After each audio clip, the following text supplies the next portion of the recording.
Hey skiers, it's Bob with SkiEssentials.com. Welcome to our 2026 ski test. Got a Dynastar M-Cross 82. This is a carryover ski from a construction and shape and profile standpoint.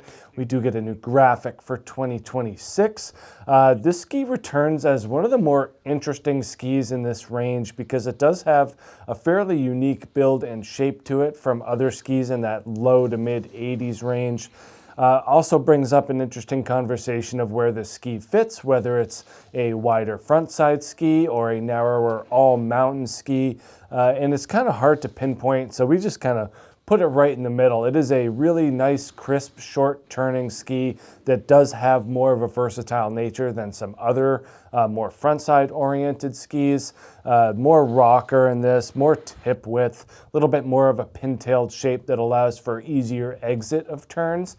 And that does make it feel a little bit more versatile, especially in softer snow or a little bit more technical terrain if you're getting into bumps or trees. This is a lot easier to manage with really nice balance versus a wider front side ski that might have, way more metal, a lot less taper and rocker, and just feel more planted on the snow. This ski has a little bit more of a lively feel to it. It's also one of those skis that really kind of punches above its level. The M-Cross 82 kind of squeezes into more of an intermediate to advanced category. But we found that expert skiers and those that have a pretty good skill set still really just enjoy the turning nature of this ski. It just feels like it's connected to your feet, really nice energy and a lot of predictability as well. For construction, they are still dealing with their hybrid core 2.0. So that's 3 layers of poplar wood intertwined with each other. They have one that's just a full flat layer. And then they have the next 2, which are milled and joined together. They're reducing the amount of adhesive needed to kind of glue vertical stringers together. So by joining them together and using friction, they're reducing the amount of adhesive needed. Also, that friction kind of creates a little bit of a stiffer feel. So you do get quite a bit of energy out of this ski.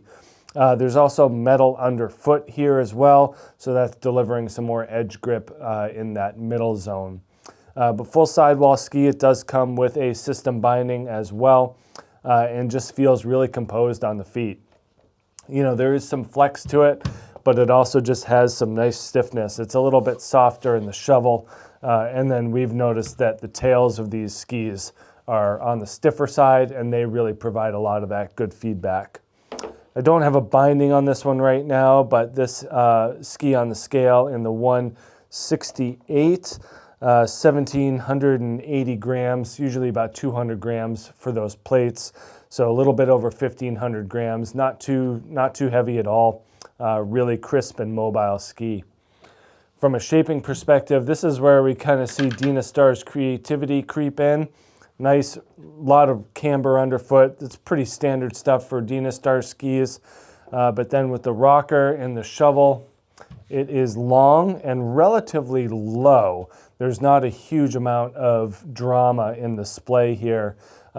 Pretty low profile, kind of connected there. They're looking to keep more ski on the snow and create a smoother feel overall. But pretty heavily tapered ski here, and that's going to help with soft snow performance and kind of cutting through, busted up groomers, crud, any type of spring snow conditions.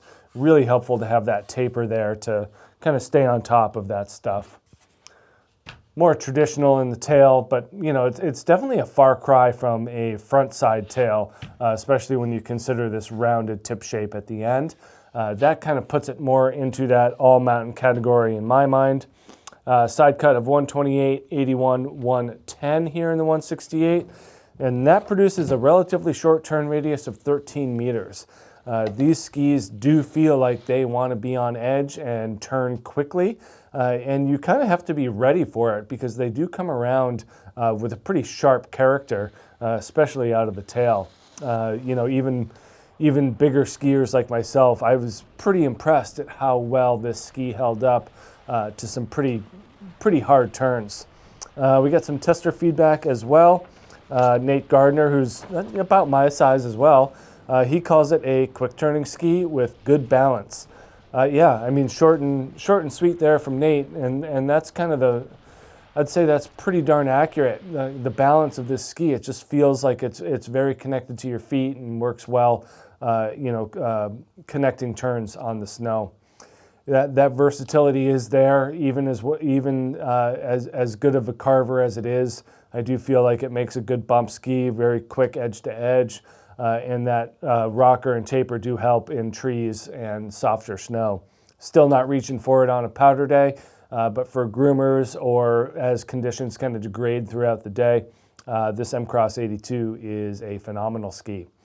So make sure you check this thing out here at SkiEssentials.com, and we will see you out there on the hill. Bye.